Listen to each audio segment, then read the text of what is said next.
Hello everyone, आज हम लोग पढ़ने वाले हैं ज़ीरोज़ ऑफ क्वाड्रेटिक इक्वेशन के बारे में। अब ये ज़ीरोज़ ऑफ क्वाड्रेटिक इक्वेशन क्या होता है?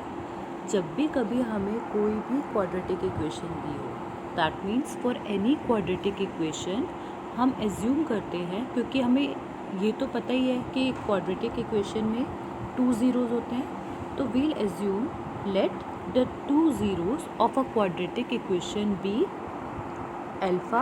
ये जो साइन है ऐसे, ये ऐसा, सो दिस इज़ अल्फ़ा।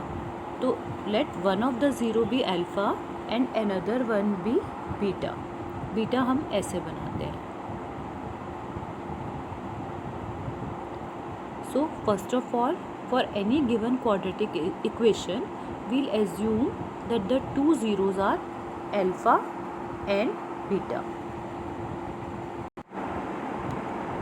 तो आपको ये याद रखना है कि किसी भी क्वाड्रेटिक इक्वेशन के लिए, क्वाड्रेटिक पॉलिनॉमियल के लिए इनफैक्ट, अगर alpha and beta are zeros of equation ax² plus bx plus c, जो कि क्वाड्रेटिक इक्वेशन की एक जनरल इक्वेशन होती है, उसमें अगर मैं बोलूँ कि सम ऑफ ज़ीरोज़ मीन्स, सिंस हमने ज़ीरोज़ को अल्फ़ा और बीटा माना था, तो यानी कि अल्फ़ा प्लस बीटा होता है equal to minus B upon A के।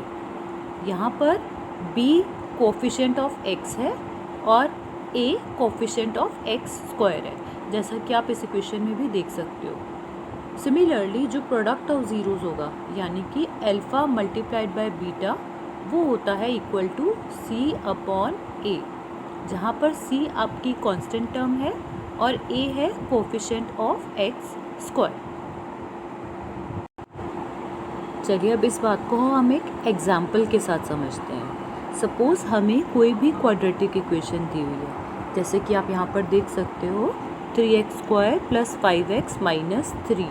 तो यहाँ पर सम ऑफ ज़ीरोज़ यानी कि अल्फ़ा प्लस बीटा होगा माइनस बी अपॉन ए। अब इस इक्वेशन में हमारा b है प्लस 5, तो जब हम माइनस b लिखेंगे तो माइनस 5 अपॉन a, यानी कि कोफिशिएंट ऑफ x², तो वो हो जाएगा माइनस 5 अपॉन 3। सिमिलरली जब हम प्रोडक्ट ऑफ ज़ीरोज़ की बात करेंगे, यानी कि अल्फ़ा मल्टीप्लाइड बाय बीटा, तो अल्फ़ा मल्टीप्लाइड बाय बीटा होता है c अपॉन a। तो यहाँ पर हमारा c है माइनस 3 और a है 3, तो माइनस 3 अपॉन 3, जो कि इक्वल टू माइनस 1 हो जाएगा।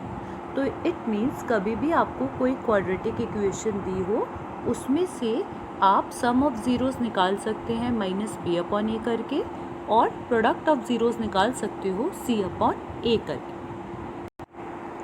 चलो अब एक क्वेश्चन करते हैं based on zeros of polynomials. तो क्वेश्चन है, find the zeros of given polynomial and verify the relationship between the zeros and coefficients. तो मैं आपको समझाती हूँ क्या करेंगे। सबसे पहले हम ये एज्यूम करेंगे कि late alpha and beta be the zeros of given polynomial. तो यहाँ पर अल्फ़ा प्लस बीटा अगर हम उसी फॉर्मूला से करें कि alpha plus beta equal to minus B upon A, तो इस इक्वेशन में हमारा b है माइनस 2, a इज़ 1, क्योंकि यहाँ पर कोई कोफिशिएंट नहीं है तो ऑब्वियसली a की वैल्यू 1 होगी। तो अल्फ़ा प्लस बीटा हो जाएगा माइनस ऑफ माइनस 2 अपॉन 1, यानी कि plus 2। Similarly alpha into beta होगा c अपॉन ए, यानी कि माइनस 8 अपॉन 1, जो कि इक्वल टू माइनस 8 हो जाएगा। बट अब इस चीज़ को हम लोगों ने वेरीफाई भी करना है by finding the zeros from given polynomial. तो इसके लिए हम क्या करेंगे, हमें ये क्वाड्रेटिक पॉलिनॉमियल दिया हुआ है x² माइनस 2x माइनस 8। तो first of all we'll split the middle term split करने का आप लोगों ने 9th क्लास में भी सीखा हुआ है और आई थिंक 8 में भी किया हुआ है।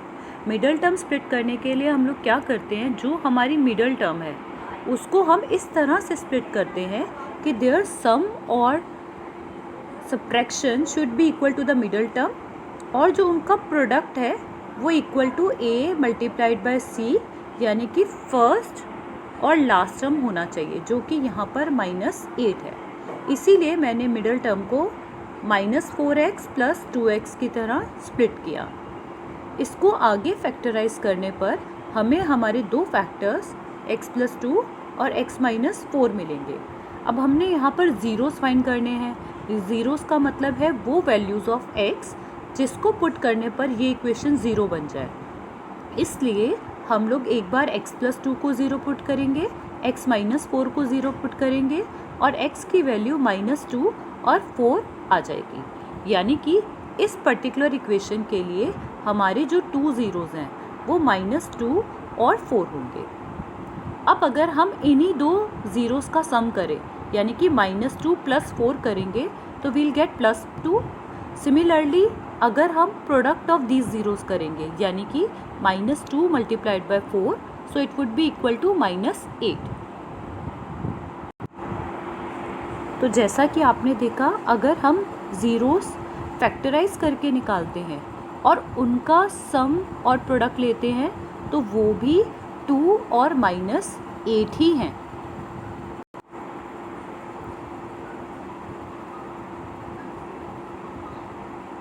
So this means कि we have verified the relationship between the zeros and coefficients, क्योंकि coefficients से निकालने पर भी हमारे sum of zeros और product of zeros वही आते हैं जो अगर हम फैक्टराइज करके ज़ीरोस निकालते हैं और उनका सम और प्रोडक्ट फाइंड करते हैं। So you can see that relation between zeros and coefficients is verified. चलिए अब एक और एग्जांपल लेते हैं। यहाँ पर हमें इक्वेशन गिवन है 3x² - x - 4। तो फिर से हम लोग एज्यूम करेंगे, let us assume that the zeros of given equation are alpha and beta. तो अगर मैं कोफिशिएंट्स को देखकर यानी कि अगर मैं कहूँ अल्फ़ा + बीटा = -b/a, तो इस इक्वेशन से आप देख सकते हो -b हो जाएगा -(-1/3) यानी कि 1/3। सिमिलरली प्रोडक्ट ऑफ ज़ीरोज़ यानी कि अल्फ़ा × बीटा = c/a। अगर इक्वेशन से देखेंगे तो that is equal to -4/3। So that means my alpha × beta is -4/3। अब फिर से हम लोग इस इक्वेशन को फैक्टराइज करेंगे स्प्लिटिंग द मिडल टर्म। तो इसके फैक्टर्स बनेंगे -4x + 3x। As you can see -4x + 3x will be equal to -x and product हो जाएगा -12 which is product of a and c। इस इक्वेशन को अब हम फैक्टराइज करेंगे तो we'll gate x + 1 and 3x - 4। फिर से हम इन दोनों को सेपरेटली इक्वल टू 0 पुट करेंगे टू गेट आवर ज़ीरोज़। तो x + 1 = 0, 3x - 4 = 0, तो x की value -1 and x is 4/3. So the two zeros which we'll get after factorizing the given quadratic equation are -1 and +4/3. तो अब हमें दो ज़ीरोज़ तो मिल ही गए हैं। अब हम उनका सम निकालेंगे, like we'll do -1 and +4/3. So after solving it we'll get our sum as +1/3. Similarly अगर हम इसका प्रोडक्ट लेंगे यानी कि -1 × 4/3 तो वो हो जाएगा इक्वल टू -4/3. तो आप लोग देख सकते हो कि सम 1/3 और प्रोडक्ट -4/3 यूजिंग कोफिशिएंट्स भी निकला है and we have got the same sum and product after finding the zeros separately और फिर उन्हें ऐड करके और उनका प्रोडक्ट फाइंड करके. So you can see that relation between zeros and coefficients of given polynomial is verified.